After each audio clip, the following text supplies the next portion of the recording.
देशमुख हत्या प्रकरणातील आरोपी कृष्ण आंधळेला 25 फेब्रुवारीपर्यंत अटक करा, नाहीतर अन्नत्याग आंदोलन करणार. मसाजोग गावकऱ्यांचा बैठकीनंतर धनंजय देशमुखांचा इशारा.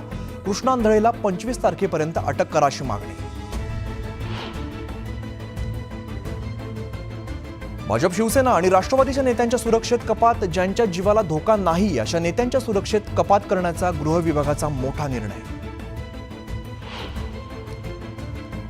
उपमुख्यमंत्री एकनाथ शिंदे उद्या मुंबई महापालिका निवडणुकीचं रणशिंग फुंकणार. मुंबईतील सर्व आजी-माजी आमदार, खासदार आणि पदाधिकाऱ्यांची वरळीत बैठक.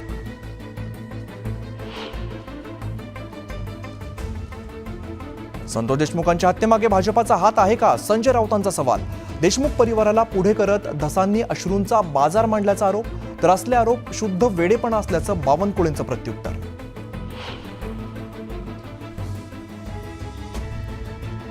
एका पक्षात दोन भूमिका चालत नाहीत. धनंजय मुंडेंच्या राजीनाम्याच्या मागणीच्या मुद्द्यावरून संजय शिरसाटांनी अजित पवारांना टोला लगावला.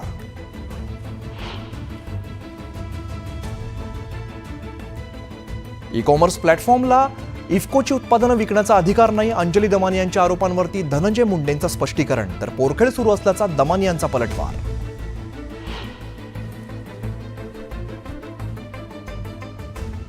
नितीन गडकरी साहेब राष्ट्रवादीत जाणार अशा बातम्या देऊ नका.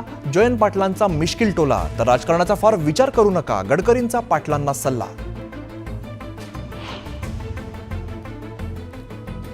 ठाकरेंची शिवसेना फोडण्यासाठी आर्थिक बळाचा वापर. यवतमाळचे खासदार संजय देशमुखांचा आरोप. संसदेच्या अधिवेशनात सुरू होती ऑपरेशन टायगरची चर्चा.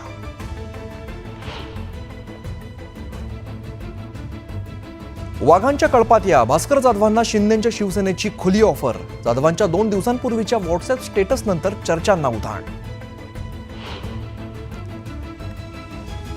माजी आमदार हर्षवर्धन जाधव नागपूर पोलिसांच्या ताब्यात. 2014 मधील सरकारी कामात अडथळा आणण्याचा गुन्हा प्रकरणात पोलिसांची कारवाई.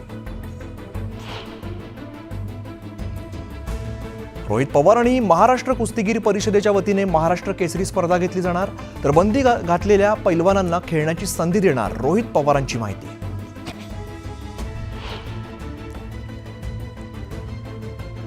डोंबिवलीतील 65 इमारतींवरील कारवाई विरोधात रहिवासी आक्रमक. रहिवाशांनी दाखवली कागदपत्र. डोक्यावरचं छप्पर गेल्यावरती जायचं कुठे? रहिवाशांचा सवाल.